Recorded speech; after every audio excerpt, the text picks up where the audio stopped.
Þetta kemur skotið og stekkur fyrir, en þarna vill maður auðvitað sjá þarna, Arthur kemur í hann, en þetta rosalega... Komast fyrir,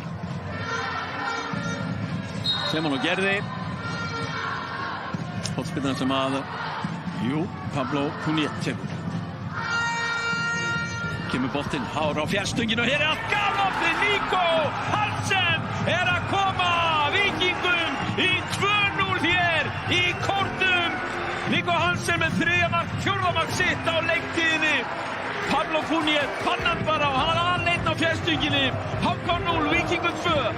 Hættulegasti skallabáður Víkings, hann bara fær að valsa inn á fjærstungina. Þetta var verulega auðvelt. Sjáum þetta aftur. Enginn. Þú er að...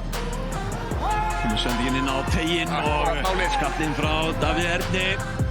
Atli kemur hún aftur inn á teginn og Jallo hann í baráttunni og kemur skoti frá Brynjari. Og hér Eyþór Aron Völler að skora og minnka muninn hér. Þegar rúmar 4 mínútur eftir af mínútur 90. Eyþór Aron Völler að skora 1. mark sitt fyrir HK. Og minkar munn og gefum þessa von. Já, akkurat Gumi, þarna kemur boltinn bara inn í frá hlið. Þar hættan að skapast. Eyþór Aron Völler skallar hann þetta yfir Ingvar í markinu. HK 1, Víkingur